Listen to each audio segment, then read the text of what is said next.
Hi, I'm Alise Mills for Hot Topic here on Novus TV. And on today's show, we're going to be speaking with some of the candidates who are running in this municipal election in Vancouver. And with Suzanne Anton, who's running for re-election under the NPA. I want to talk about your role with the Federation of Canadian Municipalities. That's something that I think is a very important part of the Canadian political system.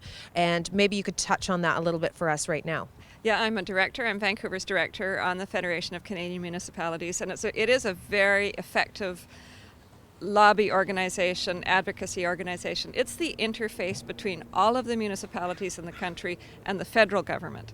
So it's very interesting because it deals with federal issues. So it lobbies a lot on homelessness, it lobbies a lot on transportation, and the transportation lobby has actually been extremely effective recently because the federal government has committed over quite a number of years now to transfer the gas tax, so not all of the gas tax, transfer some of the gas tax back to the provinces. And that's giving TransLink, I can't remember the number, but it's giving the TransLink right now several $100 million a year come out of that gas tax into TransLink to help run the TransLink system, to help run our transportation system.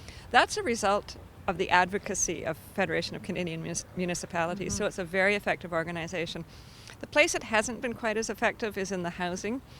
As many people will know, the federal government has kind of taken a back seat in housing. They used to be very involved in helping in low-income housing. FCM has been lobbying for that housing and for the federal government to get back into the game. Hasn't happened yet, but we remain optimistic and we're hoping that will happen. Well, that's why municipal politics are so important. You're touching on a point of trickle-down politics, which is trickle-down economics. Yeah. And with the federal government pulling out of so many other, I think are relatively important community-based issues and the province backing off a bit, it really leads or gives the municipality a stage to work from. It also gives the municipality a huge responsibility. It does. So this is a time where voters, I'm wondering from you, when you're going to the door, if they understand that how important leadership and experience is to run the city of Vancouver. I think, when you're going door to door, it's kind of a quicker thing. So mostly people are interested in you when you go door to door. They're interested in who you are and why you're at their door. So they mention some of the bigger issues, but they don't come to that so much. They're really interested in the people, and most of us do vote for people. We vote for people that we like, and so that's what they're talking about. I think when they do talk about issues, they're talking, as I said, about homelessness, and they're talking a lot about urban form in their neighborhood. I don't like that house over there. It's too big. Those people next door have got too many people in the basement. Our park doesn't look very good. Those are the local issues, and I have to tell you, that's why I love municipal politics. I love being involved in those local issues. Those are the things that we deal with every day when we step outside our front door, what the city around us is like. And that's the city's job to manage that and to think about that. And so that's what I love best about being a city councillor. And that's what I love best about interviewing people like yourself, because municipal politics is the powerhouse. It's the powerhouse. And people are confused about that often. And I'm just wondering, is that frustrating for you, that the average citizen doesn't understand the heavy responsibility and burden that you may have in making big choices for the communities? No, that doesn't frustrate me. It doesn't bother me. I think people know that we're very accessible. Apart from being the powerhouse, we're also the most accessible of politicians. People know where we are. They can come here to City Hall and talk to us. They can get mad at us. They can get happy with us. They can have their say. They can exercise their opinion. And we're out and about. I don't step outside my front door without somebody coming up and talking to me about some municipal issue. So I do find that it's very close to people and close to what they do in their day-to-day lives, which is, of course, why I love what I do.